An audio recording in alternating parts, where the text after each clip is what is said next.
ज्योति मल्होत्रा को लेकर लगातार जो है खबरें चल रही है और अब फिलहाल ज्योति मल्होत्रा जुडिशियल कस्टडी में है। उन्होंने अपना वकील जो है कर लिया है। उनके वकील कुमार मुकेश जी हमारे साथ हैं, उनसे बातचीत करेंगे। अब क्या कुछ आगे अपडेट रहेगा ज्योति मल्होत्रा केस में? ज्योति मल्होत्रा की तरफ से जमानत भी कोर्ट में लगाई जाएगी, उनसे बातचीत करेंगे। मुकेश जी, ज्योति मल्होत्रा मामले में फिलहाल क्या स्टेटस है?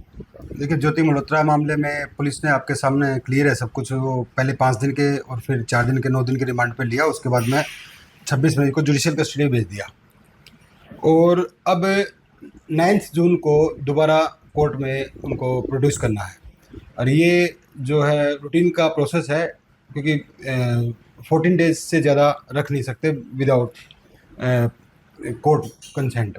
तो कोर्ट चेक करती रहती है ताकि, क्योंकि अब जुडिशियल कस्टडी में है तो हर 14 दिन में जुडिशियल ऑफिसर चेक करेंगे कि ठीक है या कैसे हैं, जो मतलब वो इसलिए 14 दिन की जुडिशियल कस्टडी में है। और 9 जून के बाद में भी वो वैसे ही प्रोसेस चलेगा। इन बिटवीन हमने डॉक्यूमेंट्स मांगे हैं और उन डॉक्यूमेंट्स के आधार पे उनको स्टडी करने के बाद में जब भी हमें हम तैयार हो जाएंगे, हम जमानत याचिका लगाएंगे। पुलिस की तरफ से कौन कौन सी धाराएं लगाई गई हैं, उनमें क्या क्या प्रावधान है और अभी तक की जांच में क्या कुछ आया है? देखो, पुलिस की तरफ से इसमें 3 धाराएं लगी हैं। एक भारतीय न्याय संहिता की धारा 152, जो पहले आईपीसी में 124A होती थी, जिसको हम देशद्रोह बोलते हैं, और ऑफिशियल सीक्रेट एक्ट की धारा 3 और 5। इन जो 152 बीएनएस है उसके अंदर मैक्सिमम से मैक्सिमम उम्र कैद की सज़ा है। हालांकि इस मामले को इन्होंने काफ़ी कुछ प्रूव करना पड़ेगा पुलिस को, अगर 152 को प्रूव करने के लिए। हालांकि ऐसे मामले काफ़ी सुप्रीम कोर्ट में 124 के मामले काफ़ी सुप्रीम कोर्ट में गए थे। सुप्रीम कोर्ट ने उनको रोक भी लगा दी थी, लेकिन अब नए कानून बन गए हैं, उसमें क्या सुप्रीम कोर्ट का रुख होगा अलग देखने की बात है।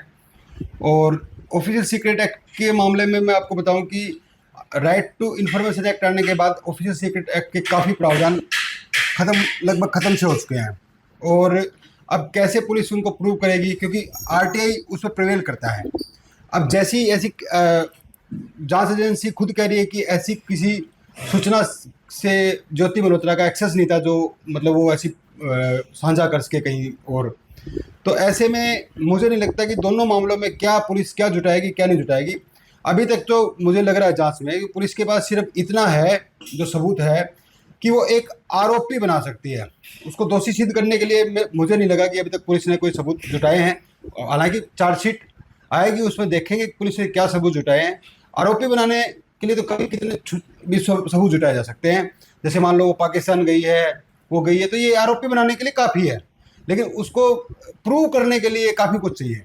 तो वो देखते हैं पुलिस चार्जशीट में क्या लेकर आती है। चार्जशीट की टाइमलाइन क्या है, कब तक चार्जशीट पेश होगी? देखो, 152 बीएनएस अगर इस केस में रहती है तो 90 दिन की है, और 152 बीएनएस नहीं रहती तो 60 दिन की है।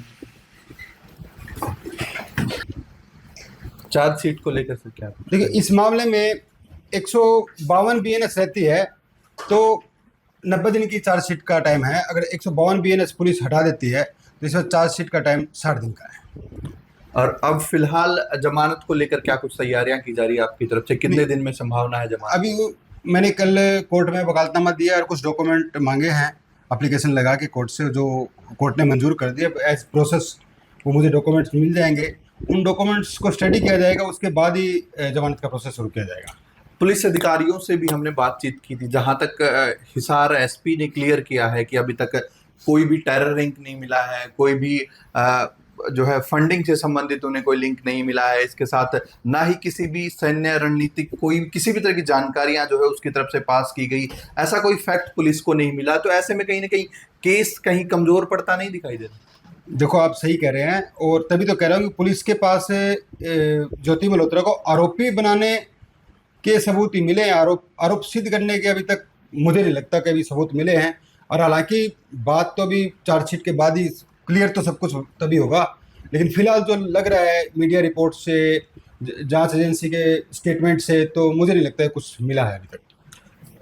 जहां तक पुलिस का कहना है कि 4 पाकिस्तानी पीआईओज थे, उनके साथ वो कनेक्ट थी, इसको आप किस तरीके से देखते हैं? देखियो, जैसे अब पाकिस्तान पीओआई थे या नहीं थे, ये भी तो पुलिस को प्रूव करना पड़ेगा ना। अब कोई भी पाकिस्तानी वो प्योर पाकिस्तानी एजेंट थोड़ी हो जाता है। हालांकि वो दूसरा उसका जब दूसरा पक्ष आएगा, जब बातें कुछ और क्लियर होगी। तो अब एफआईआर भी किस बेस पे की है, क्या इनपुट मिले थे पुलिस को, किस तरह के इनपुट थे, वो भी अभी तक कुछ क्लियर नहीं किए गए हैं। तो अभी मेन मामला चार्जशीट के बाद ही क्लियर हो पाएगा। सब कुछ स्पष्ट जो है ना, वो जो चार्जशीट आएगी उसके बाद ही क्लियर होगा। बिल्कुल। कुमार मुकेश ज्योति के वकील हैं, उन्होंने जो है कोर्ट में वकालतनामा दाखिल कर पुलिस से जो है कागजात मांगे हैं जांच को लेकर, और उसको स्टडी करने के बाद ही जो है वो ज्योति के लिए जमानत फाइल करेंगे। Kuldeep Singh, ABP news, Hisar. For exclusive and insightful videos, subscribe to our new channel ABP Live Premium.